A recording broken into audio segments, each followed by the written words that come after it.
Hey everyone, Oku Okoko here, and I am back this time with a product review. I'll be doing sort of like a high level review. I'll basically be talking on the more basic features of this product. I won't talk too much technically about how they were put together, how they work, etc. But you should leave this video knowing if this product is good for you, knowing if this product works for you as a daily user of this product. You should leave this review also knowing if it's worth upgrading. Before I go any further, if you have not subscribed to my channel, please do so by clicking on the link to subscribe, and please give this video a thumbs up if you learned anything from this. So today we're going to be talking about the 2020 Google Chromecast. A few weeks ago, Google announced that they'll be coming out with a new Chromecast, and this should be an upgraded version of what they came out previously with. If you know me very well, I am very heavily invested in Google products. My past few phones have been the Google Pixel phones. I have Google Assistant devices littered all over my home, and I am so not sorry about that.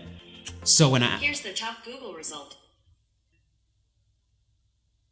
So when I heard that Google will be coming out with a new Chromecast, I couldn't wait to get my hands on it. Today we'll be looking from a high level on how this product performs. Now Google promises that this product should bring together all or most of the video services in one place. So the very first thing is that I love how Google packages its products. I feel like they made this product so that a user would want to have this in their hands. The Chromecast comes in only 3 colors. It comes in snow, in sunrise, and in sky. I picked up the snow version. I like the color and how it kind of blends in my home. I like the fact that Google redesigned this device, and I feel like this design is much more appealing to me as a user. Chromecast comes with the remote control, it comes with the USB cable, and it comes with the USB power adapter. This device has a matte feel to the touch. It's very pleasing to hold. It measures a little under 7 inches, and this fits right behind the back of your TV. I actually like how the remote control feels to touch. For some reason, I pay a lot of attention to how my devices feel to touch and to hold,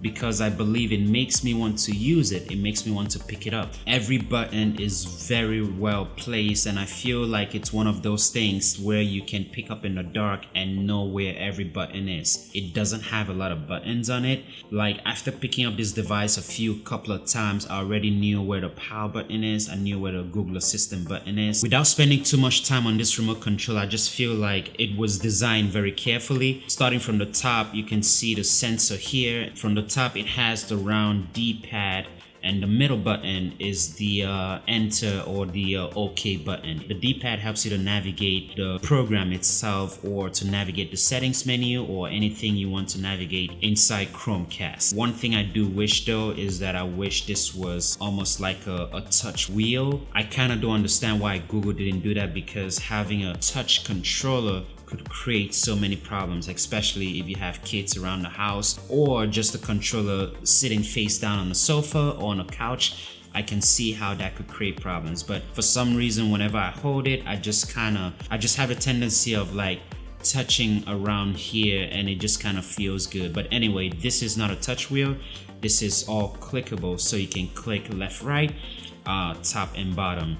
And the back button takes you out of any page that you are in and while inside Chromecast. Now on the right side, there is the Google Assistant button. Now this is a new feature added to the Chromecast, where you can press and hold this, and you can have Google Assistant search up anything. You can have Google Assistant change the channels. You can have Google Assistant show you your calendar or the weather. There is also a home button that takes you to the home page. There's a mute button that mutes your TV. There's a YouTube shortcut button that takes you straight to YouTube if you press it, and there's also a Netflix button, and also you have the power button and the source changing button. And on the right side, you have the volume up and down controls. Now setting up the Chromecast was really easy for me. It does not mean that it would be that easy for you if you've never owned one before, but it's pretty straightforward. You plug in the USB cable to the back of the Chromecast, and you plug in the Chromecast to the back of the TV.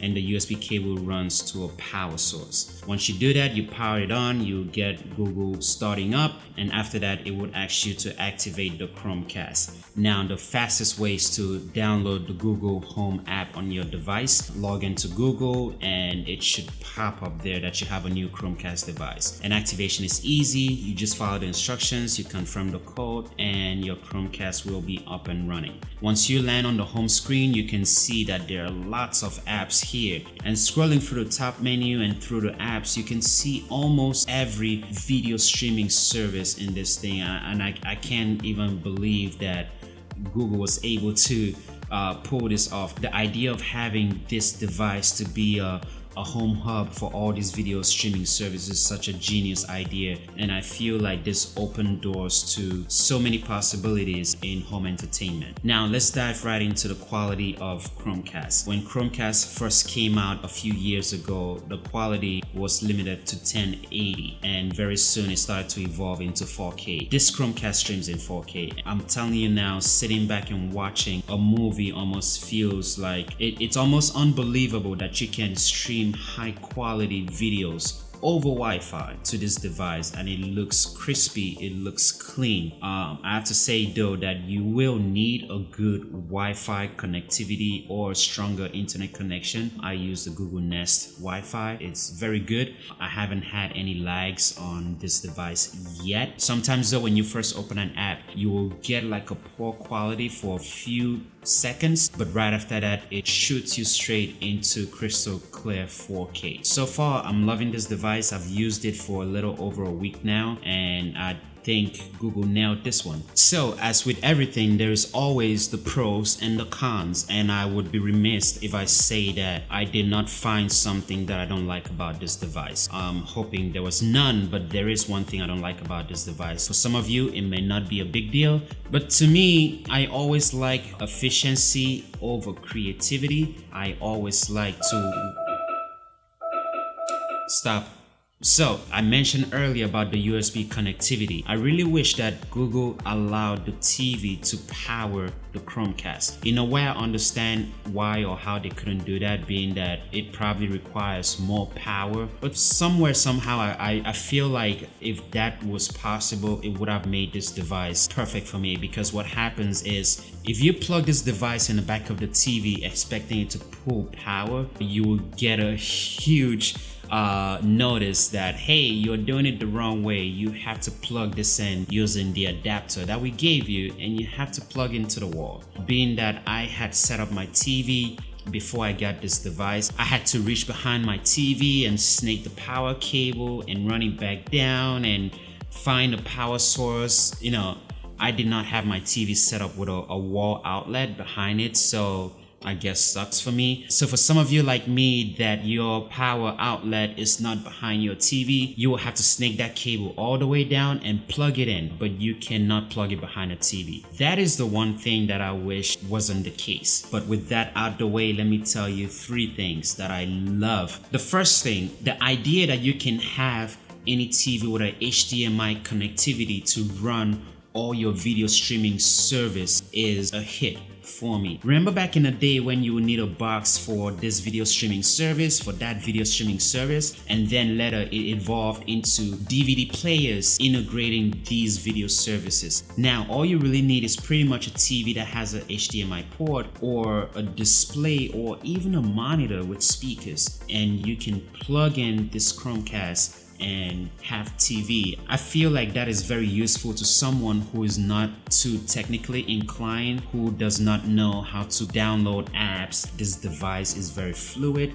It's very easy to understand, and I feel like this is one of the best features of this Chromecast. Now, the next reason I love this device is the built-in Google Assistant. 65% of my life daily relies on Google Assistant to work. Literally from setting timers to what I have to do to setting reminders, to GPS navigation, to automating my lights in the home, to doing almost anything is based on Google Assistant. And to have this built into the remote controller, I feel that was really smart. You can use Google Assistant on this device to open an app by simply saying YouTube TV, and it's going to open YouTube TV from Chromecast. Or you can say, how's the weather today, and Google will pull up the weather in your neighborhood on the screen. Now, I was also concerned about security, and I'm glad that Google thought about this as well.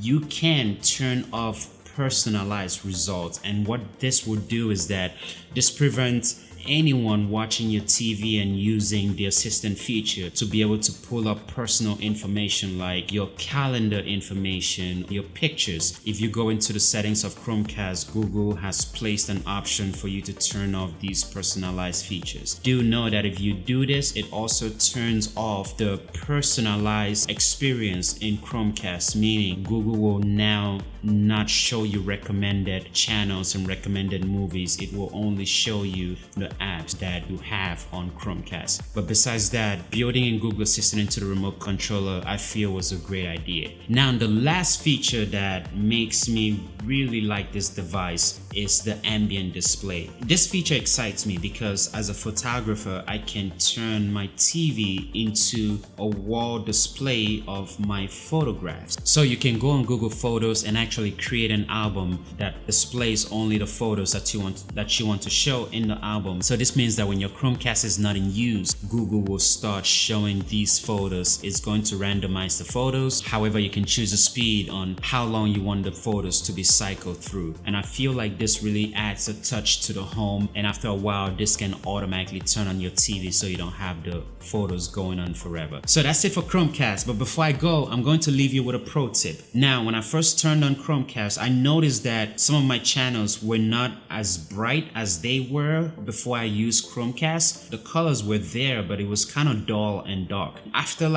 feeling really upset about this, after getting really upset about this, I started digging into the Chromecast settings to see why this was happening. I just didn't understand why this device that was being bragged about to have such poor quality display, and I didn't really like that. Turns out that there is a fix for this. So if you're out there having a problem with this, go into settings, go into display, and then look for match content. So what Google did is that they added this option that matches the HDR of the source with the HDR display of Chromecast, meaning that if the source content was bright and crisp and clear, Chromecast will allow you to see the dynamic range of that content. So keep in mind that if the source of the content was not bright and clear and crisp, Chromecast is going to simulate what it gets. And this turned out to be good because whatever settings on Chromecast that affects the quality or the display of every channel that comes in for YouTube TV, for Disney Plus, the settings on Chromecast will not affect that. So if you turn on this option, Chromecast will match the HDR quality with the source that it's coming from, and this fixed my issue. So again, go into settings, go into display, go into match content, and you will see the option to turn this on and off. Turning this on will keep the dynamic range of that channel as it came from the source. So that's it for Chromecast 2020. Thank you for watching this video. I do hope that this video was useful to you. Leave me a comment if you have any questions. If you like this video, please like this video, and also subscribe to my channel, and don't forget to follow me on Instagram. I do have a few other products to review coming up very shortly. Until then, I will see you on the next review.